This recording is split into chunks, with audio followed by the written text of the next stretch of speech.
Welcome to the breakdown. Cut me some slack before I tie the noose!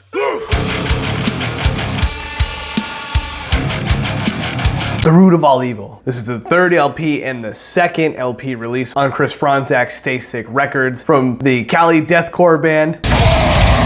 This album follows after Nothing Is Beautiful, and it's 11 tracks with a runtime of 31 minutes. Deathcore galore, with heavy chugging riffs and gruesome and graphic lyrical content that talks about Satan, killing God, killing everyone, and this is definitely music that the boomers and soccer moms will then themselves die over. Everyone is dying, and it's all because of Spite. Spite is fronted by the impressive vocalist Darius Tirani, who happens to be the root of all evil, as he himself is Satan, or the spawn of Satan, the Antichrist. This album gives us stories about all that was previously mentioned, but more specifically dives into the issues of social media and trying to portray a perfect life, the damages of cancel culture, and even the uselessness of thoughts and prayers amidst the evils of mass shootings. This lyrical content is shouted in many different styles and with impressive ability from Tirani. The album starts off with Rain in Hell, a track that is a nice preview of the sounds he can discharge from his being, implementing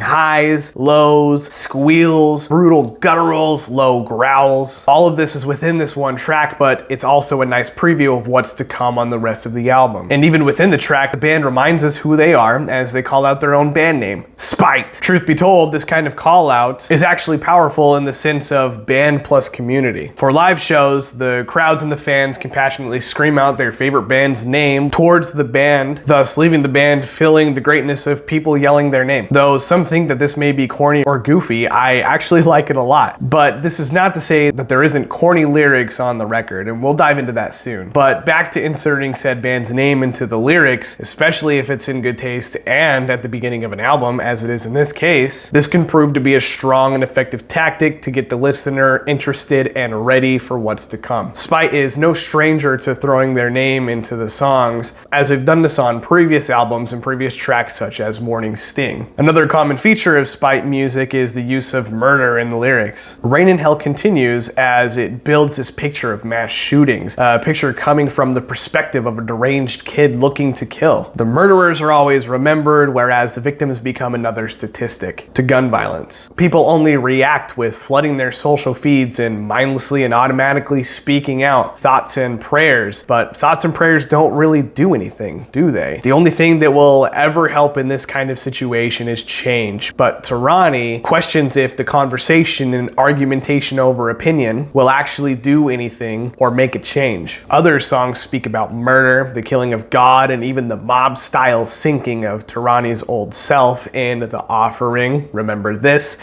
and All I Know Is Hate, respectively. Musically, we get an album that is jam-packed with down-tuned guitars, blast beats, open note breakdowns, ambient guitars, tritone harmonies, dissonance, panic chords. We get some guitar solos, we get some chromatic chugging, and a lot of heavy music. In an interview with the Prelude Press, Tirani mentioned that the band was going to experiment a little bit more with the music, sprinkling in all kinds of metal subgenres into their tunes. I can taste the experimentation as we get new metal fills with the Nickelback spoken word sections throughout the entire album. We get bouncy hardcore riffs in the likes of Remember This, and lastly, the band threw in a very nice instrumental with some production freedoms into the album. Speaking of which, something that most bands seem to be allowing as of late is granting their sound engineer or producer more of these kinds of creative freedoms. Practicing this definitely spices up the music. Though this is apparent through the whole album, this is expressed strongly in Doom, the instrumental track that has sample cuts of Richard Brake as Doomhead from the movie 31 and a constant skipping sound that may have come from Linkin Park's repertoire. Something else to note is Dead Set. Dead Set is a track that feels anti-canticle or anthemic. We hear the song titled Shut Out Loud as the hook with a catchy chorus, all sounding almost as if this track is a pop-inspired deathcore track. This actually makes sense because we hear the catchy chorus and the hook and a guitar solo. Dead Set has a strong anthem feel to it, and when we skim through the band's socials, Dead Set is one of the more popular takes on the record. Now, tying everything together, we have some issues with the root of all evil as an album. First off, the monotone spoken word stuff screams Nickelback. And I understand a lot of bands are kind of toying around with this, but deathcore, especially with Spite trying to experiment with their music, it's almost like,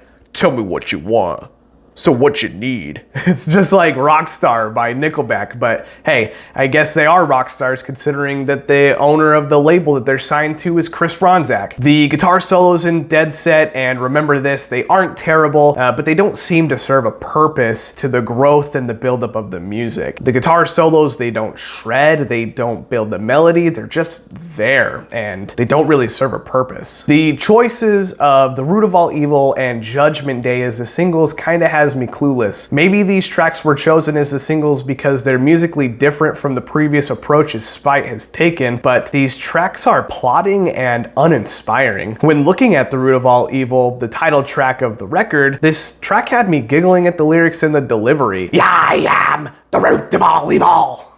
For this to be like the title track and the first single of the record, it's immensely weak compared to what they have done before, but especially compared to what's present on this said album. All I Know Is Hate, or Remember This, or even Dead Set. All of these tracks have the power to be a single track. The Root of All Evil is slow paced. This track is boring. The chug patterns are also repetitive in the sense of following the lyrical pattern, though in some cases this can be very tasteful, but in this case it's just unvaried because it's the entire song. Something like this can make sense. There are always filler tracks to an LP, and not every song is going to be top quality, but for this track to be the title track and the first single is disappointing. Very disappointing when my expectations for this album were pretty high. Judgment Day didn't do any better, however, as the song is also monotonous and stiff. When considering the choices for singles, tracks that are predominant to a record, tracks that give the waiting masses a clue as to how a band is going to come out of the gates for the album, singles are usually the tracks with the most thought out music, lyrics, and production. I feel that Spite did not deliver this time. And I say this time because IED as a single, that track threw everything anyone knew about Spite upside down. IED was new, it was fresh, it was unstoppable, and that track just opened with mind-shattering screams. IED serves as the best Spite song to date. Thankfully, after everything we just talked about, we are met with a nice ironic interlude called Unrest, where we actually get to rest and refresh for the remainder of the album. Including Unrest, this is the last half of the album, and the last half of the album holds a lot of the weight. I do enjoy the music and the concepts of the lyrics and the songs, but that of which I enjoy is met with more detests, and to look at the lyrics once more, though I like the content of the lyrics and what they hold, these lyrics are just plain corny. Sensitive subject alert, R.I. put to an end, smush? Smush? To reference the interview once more, we were told that the lyrics were more angry and blunt, and to be blunt myself, the lyrics are mad corny. I mean, come on, smush? This has me laughing, and if I'm not supposed to take it seriously, then I get it. Hell yeah, I love that. But based on everything else in the previously mentioned interview regarding more angry and blunt lyrics, I feel that I am to take this very seriously. Smush? What? I want to take this band seriously, but some of these lyrics are so comical to me that they actually make me laugh. Along with this, the lyrics take an elementary approach to rhyming, and the amount of cussing has me cringing. It's almost as if a kid found a vulgar vocabulary along with a rhyming book all at once at the age of 13. I hate to be blunt, but it's true. Darius, as always, is very talented behind a microphone. He can write about wicked violence and great subject matter. The rest of the band does a great job at embellishing the front person, which has the entire ensemble as a whole performing spectacularly, and to top all of this off, there's a cherry on top. This is the best production a Spite record has to date, but these truths cannot mask the lack of lyricism and the mundane and backwater musicality. This album is okay, but it didn't click with me. I give this album 4 Snooky Smush Smush out of 10. How did you enjoy it? Let me know in the comments and tell me who you'd like me to review next. You know the drill. Comment, like, subscribe, hit the bell if you enjoyed. Thank you.